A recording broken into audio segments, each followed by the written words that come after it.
सुप्रभात प्यारे बच्चों। कक्षा 5वीं, विषय हिंदी, उप विषय पाठ 13 विराम चिन्ह। पुस्तक का नाम नई गुलमोहर हिंदी व्याकरण। व्याख्यान 1।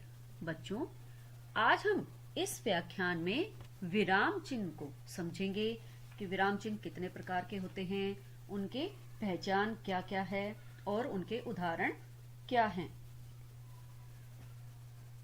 तो सबसे पहले हम पाठ को पढ़ते जाते हैं और समझते जाते हैं। 5वीं कक्षा में एक नए विद्यार्थी आहान ने प्रवेश लिया। अध्यापिका ने उससे अपने विषय में बताने के लिए कहा। तो आहान ने जवाब दिया, मेरा नाम आहान है, मैं द्वारका में अपने माता पिता के साथ रहता हूँ। मेरा एक छोटा भाई है। मुझे साइकिल चलाना, बैडमिंटन खेलना और क्रिकेट खेलना पसंद है। बच्चों, आपने देखा कि आहान ने अपनी पूरी बात बिना किसी विराम चिन्ह के एक ही वाक्य में बोल दी। जबकि हम बोलते या बात करते हैं तो बीच बीच में कहीं कहीं थोड़ी थोड़ी देर के लिए रुकते हैं। कभी प्रश्न पूछते हैं, कभी मना करने के लिए सिर हिलाते हैं, कभी हाथों से तरह तरह के संकेत करते हैं, कभी किसी बात पर आश्चर्य प्रकट करते हैं। मौखिक भाषा की इन विशेषताओं या चेष्टाओं के लिखित भाषा में व्यक्त करने के लिए कुछ विशेष चिन्ह बनाए गए हैं। इन्हीं चिन्हों को विराम चिन्ह कहते हैं। क्या कहते हैं? विराम चिन्ह। चलिए इसकी परिभाषा समझते हैं।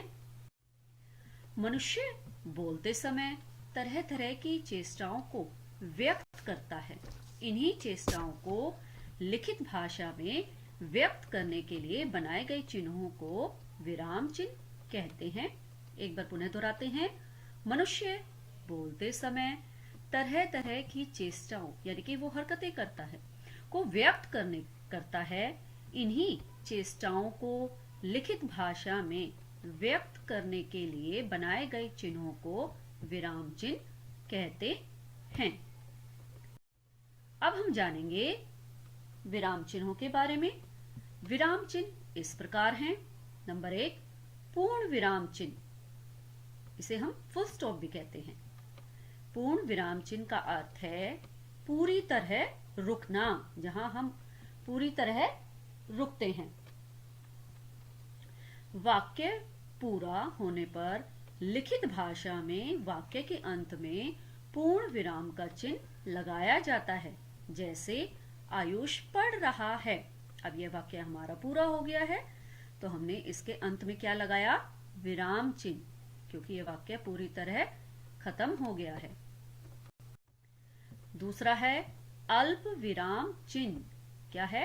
अल्प विराम चिन्ह, जिसे हम कोमा भी कहते हैं। अल्प विराम का अर्थ है थोड़ा विराम। विराम का अर्थ होता है रुकना। वाक्य बोलते समय जब हम कुछ वाक्यांशों या पदों के बाद थोड़े समय के लिए रुकते हैं तब अल्प विराम चिन्ह का प्रयोग किया जाता है। जब हम बोलते समय थोड़ी देर के लिए रुकते हैं तब हम अल्प विराम चिन्ह का प्रयोग करते हैं। इसका प्रयोग निम्नलिखित संदर्भों में होता है। इसका प्रयोग कैसे होता है हम एक एक करके जानेंगे। एक वाक्य के भीतर आने वाले शब्दों को अलग अलग करने के लिए, जैसे मैंने केले, चीकू, आम और सेब खरीदे। अब क्या है? एक ही वाक्य में अलग अलग शब्द आए, उनको अलग अलग करने के लिए हम अल्प विराम का प्रयोग किया। केले के बाद लगाया, चीकू के बाद लगाया हमने अल्प विराम।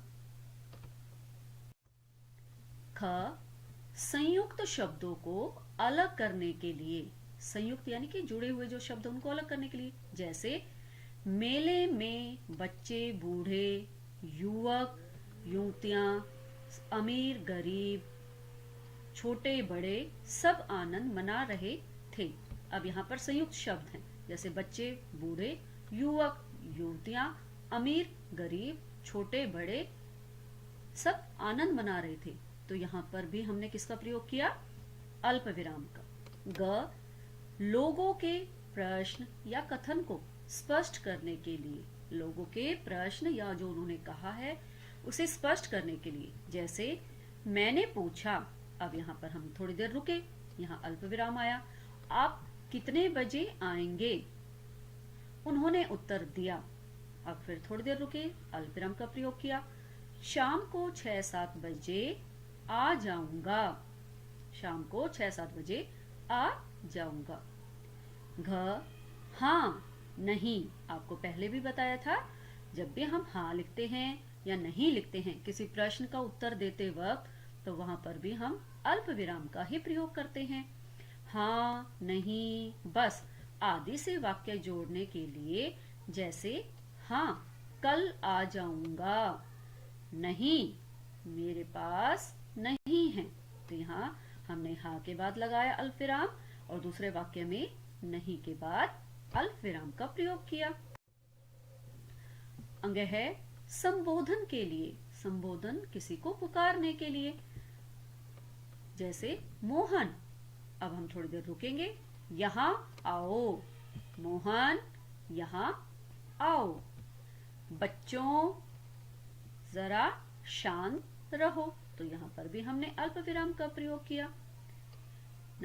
च वाक्य के बीच में जो से आरंभ होने वाले उपवाक्य के पहले, वाक्य के बीच में जो से आरंभ होने वाले उपवाक्य के पहले, वह लड़का जो कल यहाँ आया था आज वापस चला गया है। यहाँ पर क्या किया हमने? जो से पहले किया, जो से पहले किया अल्प विराम का प्रयोग। वह लड़की जिसने कल गाना गाया था आज स्कूल नहीं आई है। यहाँ पर अब यहाँ उस लड़की की बात हो रही है कि जो लड़का, वह लड़का जो कल यहाँ आया था, तो उसके बाद हमने अल्प विराम का प्रयोग किया। इसी तरह वह लड़की, उसके बाद में भी हमने अल्प विराम का प्रयोग किया। अब आपको ज्ञात हो गया होगा कि अल्प विराम का प्रयोग हम कहां कहां करते हैं। तीसरा नंबर है अर्ध विराम चिन्ह। अर्ध विराम चिन्ह, अर्ध विराम चिन्ह जिसे हम सेमीकोलन कहते हैं। इसकी परिभाषा है, जब हम एक बड़े वाक्य में कई छोटे छोटे उपवाक्यों को जोड़ते हैं, तब अर्ध विराम चिन्ह का प्रयोग होता है। दोबारा पढ़ते हैं, जब हम एक बड़े वाक्य में कई छोटे छोटे उपवाक्यों को जोड़ते हैं, तब अर्ध विराम चिन्ह का प्रयोग होता है। जैसे सोने से तार बनता है, तार से गहने बनते हैं, गहने स्त्रियों को बहुत प्रिय हैं। तो यहाँ पर भी किसका प्रयोग किया हमने? अर्ध विराम चिन्ह का प्रयोग किया, अर्ध विराम चिन्ह का प्रयोग किया। नंबर 4 प्रश्नवाचक चिन्ह, जिसे हम क्वेश्चन मार्क भी कहते हैं। क्या कहते हैं? Question mark. प्रश्नवाचक वाक्यों के अंत में प्रश्नवाचक चिन्ह लगाया जाता है। कब लगाया जाता है? प्रश्नवाचक वाक्यों के अंत में प्रश्नवाचक चिन्ह लगाया जाता है। जैसे आप कब आए? अब हम यहाँ पर प्रश्न पूछ रहे हैं, तो हमने प्रश्नवाचक चिन्ह लगाया। क्या तुम्हारे पास कार है? प्रश्नवाचक चिन्ह लगाया। क्या वे लोग अंदर हैं? तो यहाँ पर भी प्रश्न पूछा गया। अब आपने देखा तीनों में प्रश्न पूछा गया, तो हमने वहां पर प्रश्नवाचक चिन्ह का प्रयोग किया है। नंबर 5 विस्मयादि बोधक चिन्ह। यह विस्मयादि बोधक चिन्ह आपके पाठ्य पुस्तक के अभ्यास कार्यों में कई बार आया है, वहां भी मैंने आपको समझाया है। विस्मयादि बोधक को हम एक्सक्लेमेटरी साइन भी कहते हैं। इसकी परिभाषा है, सुख दुख, घृणा, आश्चर्य, शोक आदि का भाव प्रकट करने वाले वाक्यों के अंत में विस्मयादि बोधक चिन्ह का प्रयोग किया जाता है। कब किया जाता है?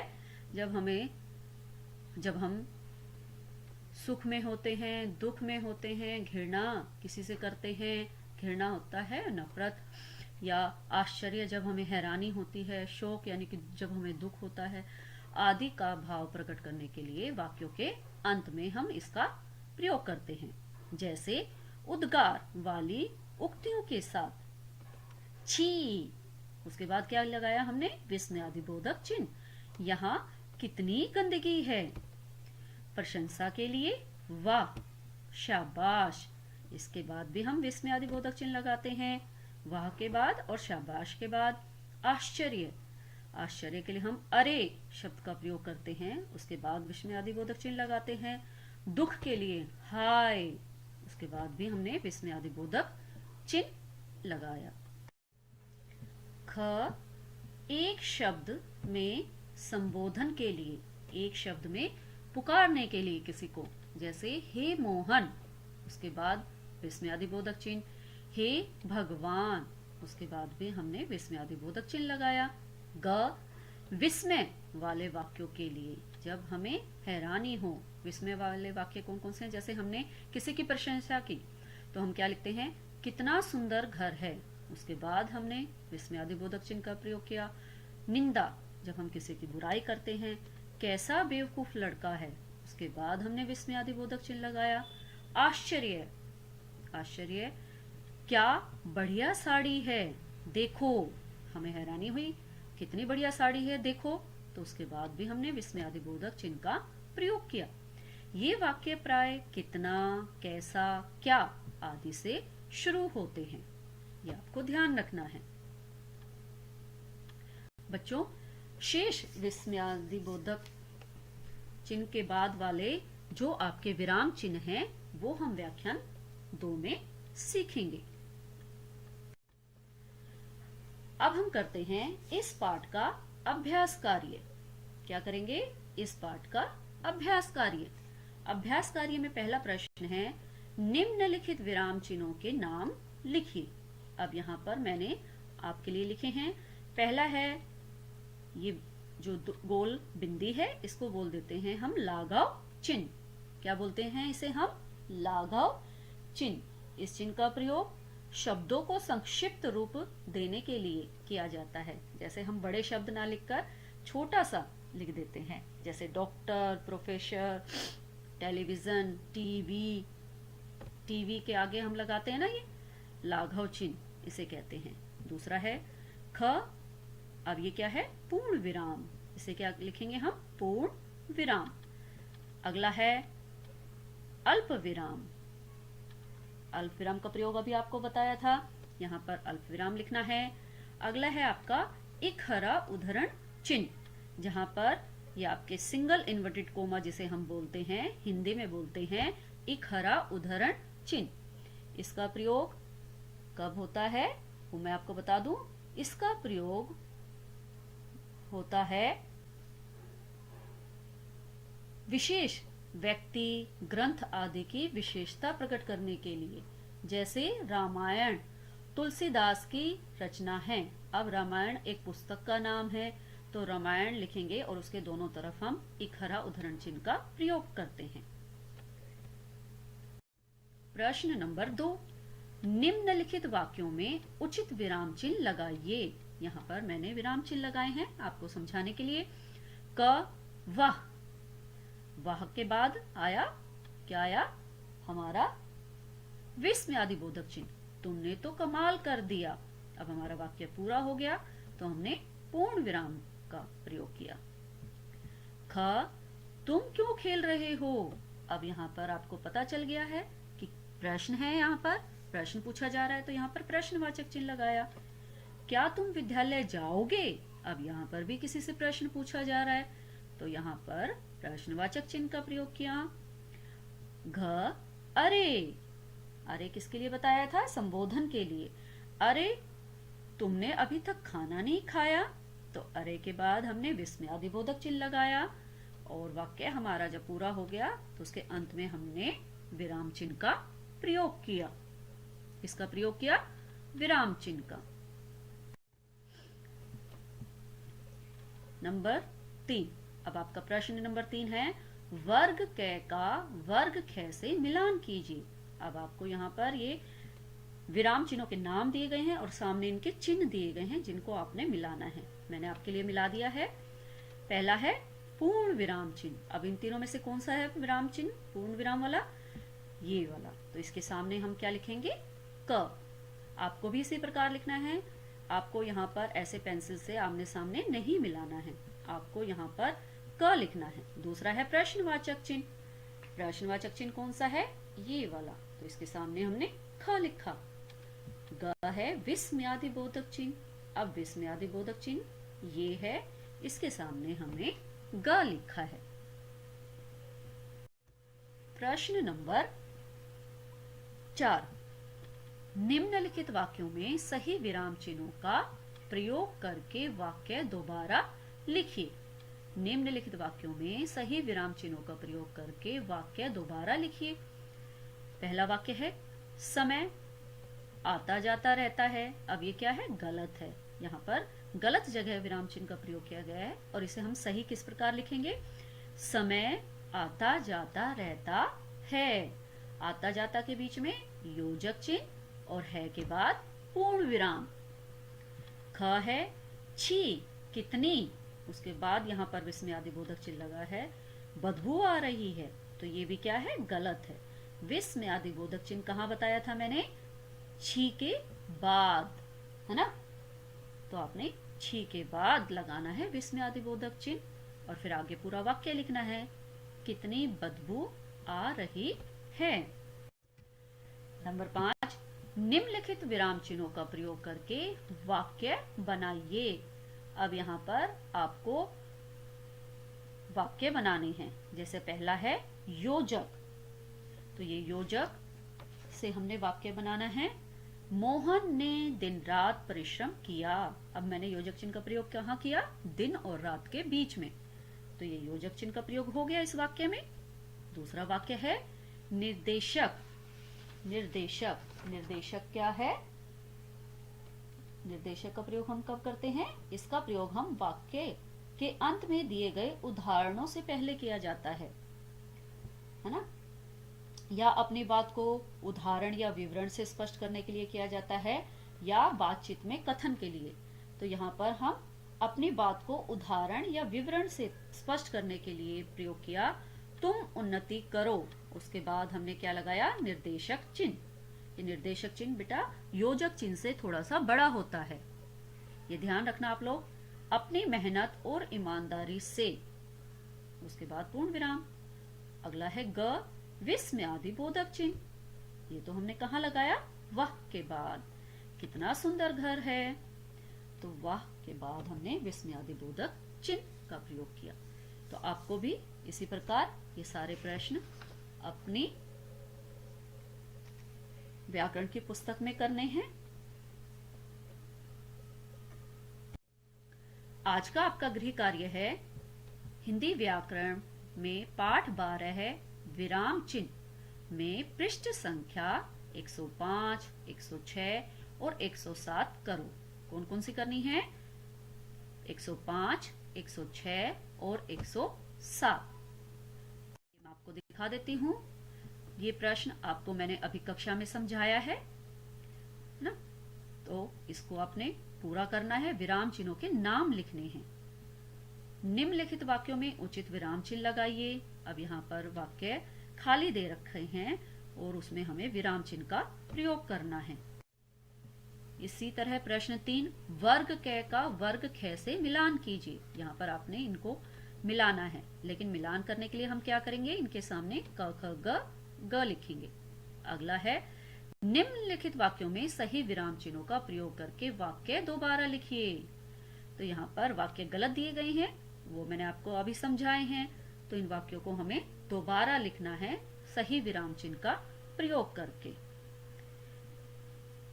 नंबर 5, निम्नलिखित विराम चिन्हों का प्रयोग करके वाक्य बनाइए। अब यहाँ पर हमने वाक्य बनाने हैं और उसमें ये विराम चिन्ह का प्रयोग करना है। जैसे अभी आपको मैंने योजक शब्द का एक उदाहरण बताया था, ऐसे ही आपको सारे वाक्य यहाँ पर लिखने हैं।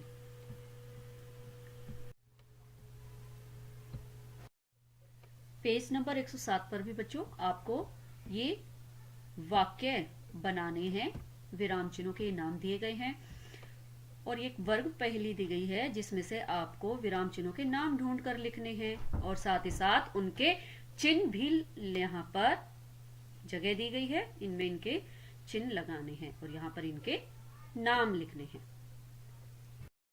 अब हम जानेंगे व्याख्यान 1 जो हमारा पाठ था क्रिया तथा काल का, उसका गृह कार्य का हल। प्रश्न 1, निम्नलिखित प्रश्नों के उत्तर दीजिए।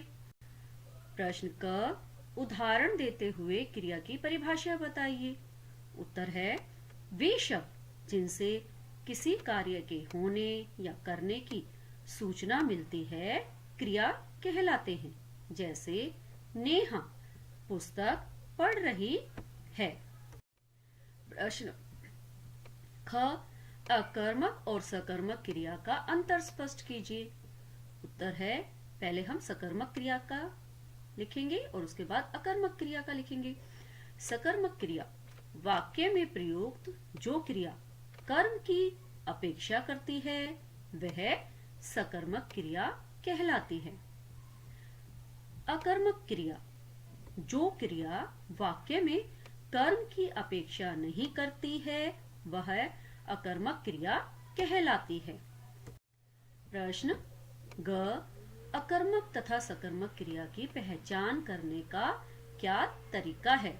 उत्तर है, जिस वाक्य में क्रिया से किसको या क्या प्रश्नों का उत्तर मिलता है वहां सकर्मक क्रिया होती है और जब वाक्य में किसको या क्या का कोई उत्तर नहीं मिलता तो क्रिया अकर्मक होती है। घ, काल कितने प्रकार के होते हैं, उदाहरण देकर समझाइए। उत्तर है, काल 3 प्रकार के होते हैं। नंबर 1, वर्तमान काल, इसका उदाहरण है सब लोग टेलीविजन देख रहे हैं, यानी कि समय काम हो रहा है।